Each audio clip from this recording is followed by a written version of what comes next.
Ladies and gentlemen, welcome back to part 2 of the best possible money-making method in old school RuneScape. If you've watched part 1, you know I made over 700 million GP in 1 week through Deadman mode swap. Specifically, I broke down this strategy into 3 time components based off of how much time you have to play. In part 1, I went over the low and the medium tiers, and this video is for those who are trying to make upwards of 1 billion GP in a week. I'm also going to be giving the best sigil combinations for each path, as well as 5 secret tips to help you be a step ahead of everybody else. I'm ZZQ, and let's get started. So what I did is I broke this strategy into 4 different paths that you can follow. All of these paths are great, and you just have to see which one works best for you. Starting off first is going to be path number 1, and that is going to be Slayer, also known as the Mika route. The most efficient way to do this strategy is actually going to be questing. And I know how that sounds, but I have a video that I'll link down below explaining why questing is the best way to start your Deadman mode. But to sum it up, questing gives 10 times the amount of XP, so the amount of time that you would spend training your stats compared to how long it takes to do a quest. The quest route is by far faster. The best quest in terms of Slayer route, and honestly most routes, is going to be doing the waterfall quests into the Monkey Madness quest line. And this is going to be before you unlock it automatically. Seems like now is actually a good time to talk about our first tip, which is actually going to be Varrock Museum Lamps. And this is going to be because during this tournament, your XP rates are multiplied by 10 times, as well as 15 times when you get into the higher brackets. But this also includes the Varrock Museum Lamps, which a lot of people forget about. But because you automatically unlock quests, you just have to go to the guy in Varrock, talk to him, and he gives you XP lamps, which are multiplied by 10 times the XP. There's tip number 1. Real quick, let's talk about the best possible Slayer monsters to kill for swapping profits. And that's going to be at level 58 Slayer, you unlock Cave Horrors, which drop black masks. And because of the drop rate multiplier in Deadman mode, depending on which combat bracket you are in, you are going to receive unique items 3 to 5 times more commonly. Black masks go for a lot of GP, especially in this tournament.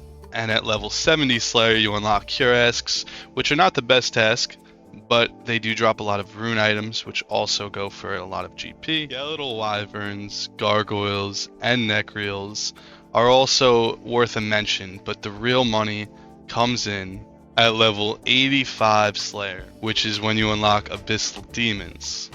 By the time that you unlock Abyssal Demons, I'm assuming the drop rates will be between 1 in 12 to 1 in 15, depending on how fast you are. Let's lowball it at 1 to 10, and each whip gives 2.5 mil on Deadman mode, which means that each whip drop is 25 million GP in OSRS.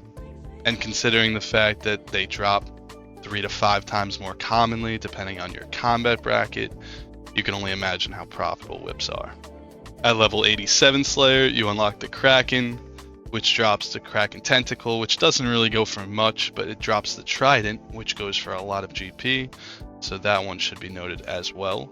At level 93 Slayer, you unlock Smoke Devils. In the main game, these are not profitable much really at all.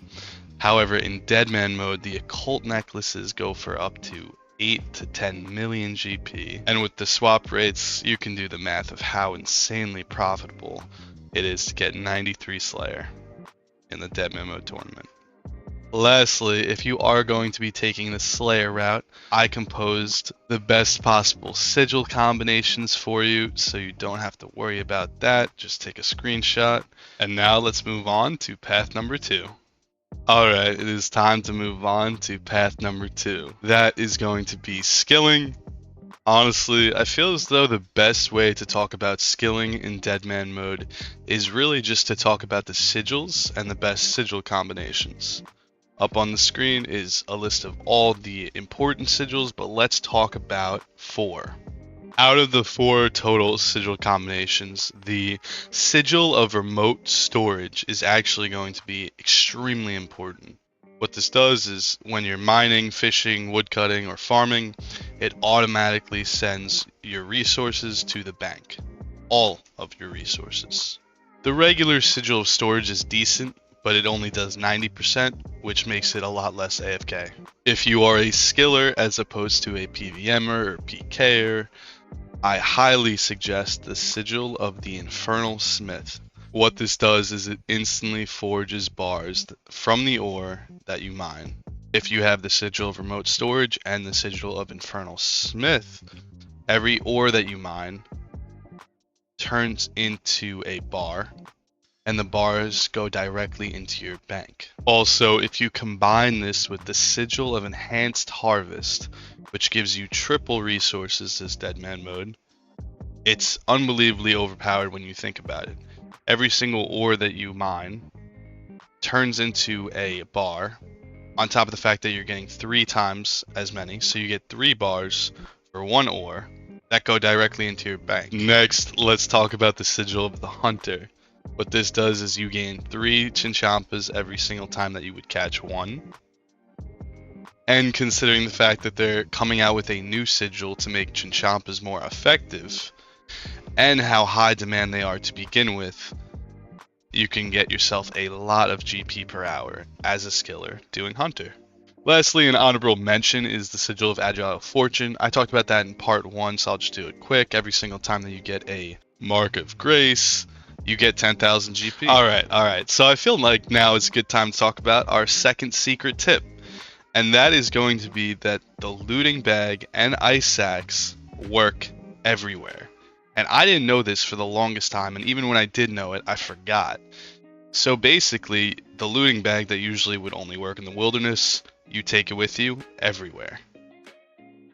As well as the fact that you can freeze people using ice sacks without having to have all of the runes that you would normally need. Getting into the third path that you can choose is going to be PKing. Personally, I am not going to admit to being the best PKer in the world, so what I can do is give you the best possible locations, as well as the best possible sigil combinations this Deadman Mode tournament. Probably the number 1 spot to PK other people is going to be actually at breaches.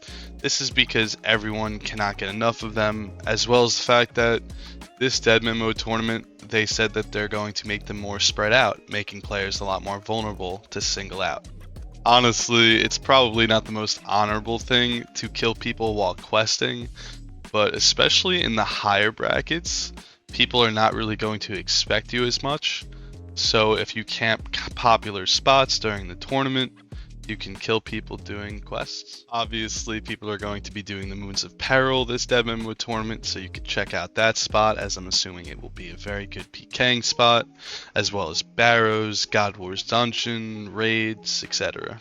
Now though, let's get into the fun stuff, the sigil combinations that will help you absolutely slaughter everyone in your path. The Sigil of Rampage got a nerf, or is getting a nerf, but I'm assuming that sigil is still going to be overpowered as it was last time. The Sigil of the Ninja, the most expensive sigil in the game, is being broken down into 3 depending on your combat style. However, I'm assuming this is still going to be extremely good and powerful, especially if you're only using, let's say, 2 combat styles. The Sigil of Aggression, the Sigil of Finality, and the Sigil of Feral Fighter are also going to be very good this Deadman Mode tournament. However, there are some new sigils coming to the game for PKers.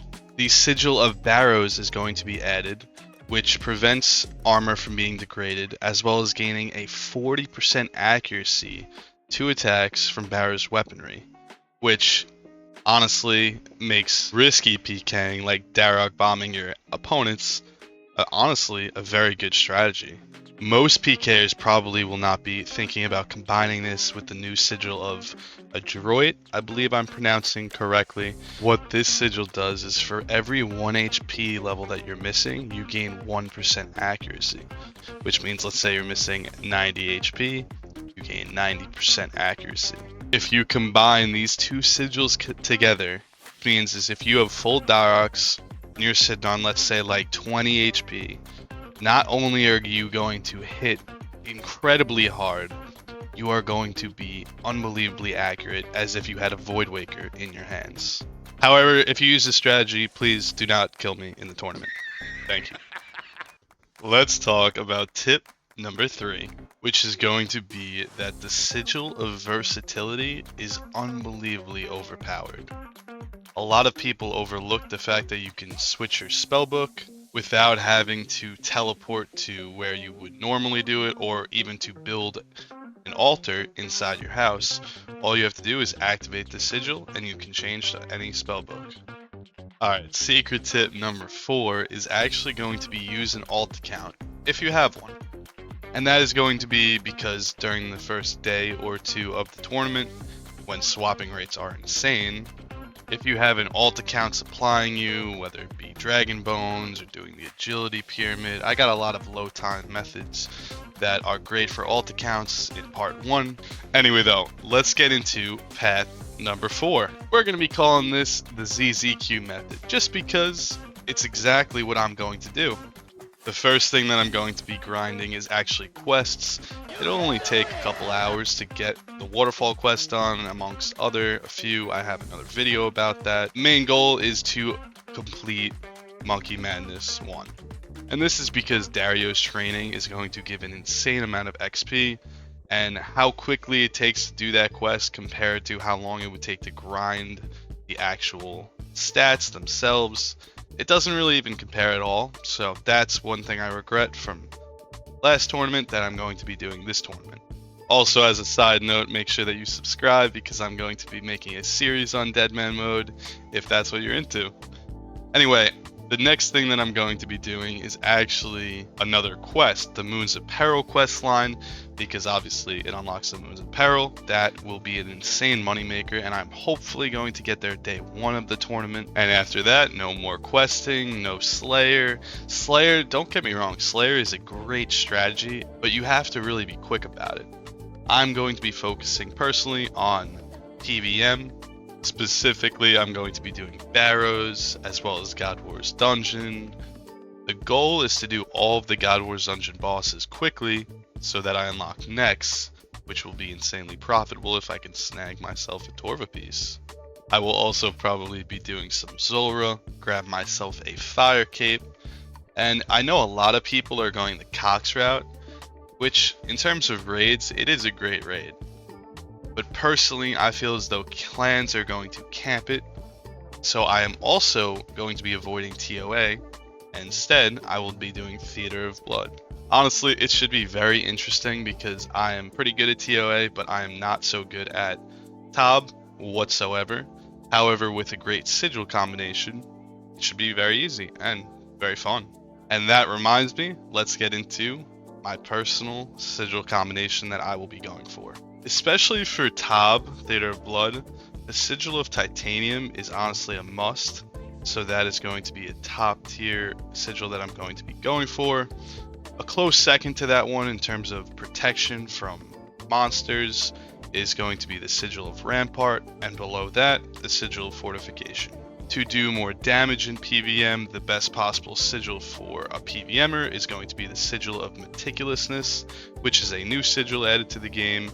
It's basically just a better version of the Sigil of Precision, which is a close second as well if you cannot get yourself Sigil of Meticulousness. Personally, I have heard a lot of good things about the Sigil of Prosperity, so I probably will try that out at some point, but I have no idea how effective it is. What I do know is insanely effective is the Sigil of Last Recall, and this is because you can teleport right back to a previous location, making Barrows and the Moons of Peril amazing. Obviously, the Sigil of Versatility to switch spellbooks, and lastly, of course, the Sigil of Feral Fighter, which you can unlock at the beginning when you choose 3 sigils. I'm also considering trying to get the Sigil of Devotion for passive prayer XP, as well as the Sigil of the Bloodhound, because I think doing clue scrolls when the uniques are 4 times more likely, is going to be very enjoyable. That is going to be the ZZQ strategy, and let's get into secret tip number 5 real quick, which is that questing is broken. So make sure that if you want to leg up on your competitors, to get yourself some questing XP. Anyway though, thank you very much for watching. ZZQ out.